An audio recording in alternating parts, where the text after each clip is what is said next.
না সেইবার হয়তো আমি আর ঠাম্মি আগে থেকে কিছুই সন্দেহ করব না, আর সেইবার ঠিকও একটা সর্বনাশ করেই দেবে। না না, আমার মুখ খোলা চলবে না।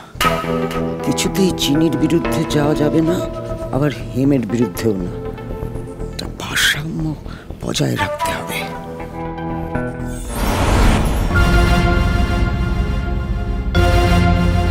আর কতবার চিনি,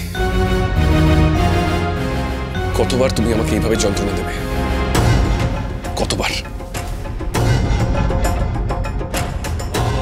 তুমি আমার সবকিছু মিথ্যে করে দিলে, সবকিছু।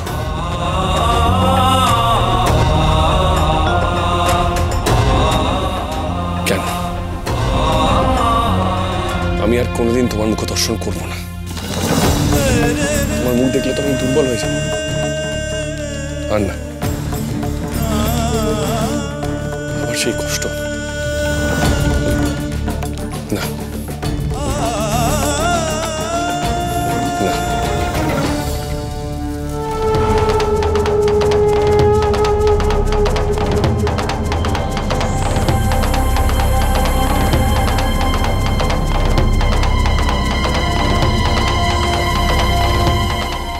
কি ভেবেছিলেন হেমাঙ্গিনী চৌধুরী এতটাই বোকা, এতই সহজ তাকে ফাঁসিয়ে দেওয়া?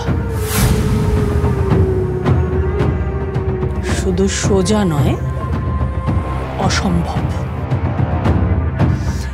ভাবলে কি করেছিনি যে আমি ওই ডায়েরিটা ওইখানেই রাখবো, যাতে দ্রোণের কাছে আমার সব গোপন কথা ফাঁস হয়ে যায়? শিশু চিনি, তুমি আমার কাছে একেবারে দুগ্ধপোষ্য শিশু।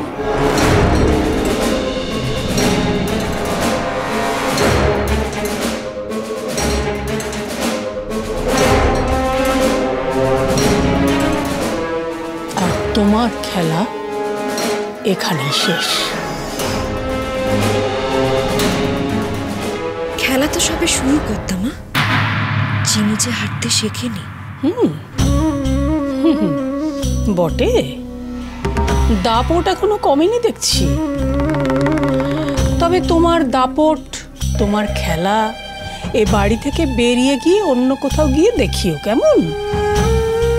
কারণ কাল থেকে এ বাড়ির দরজা তোমার জন্য চিরকালের মতো বন্ধ।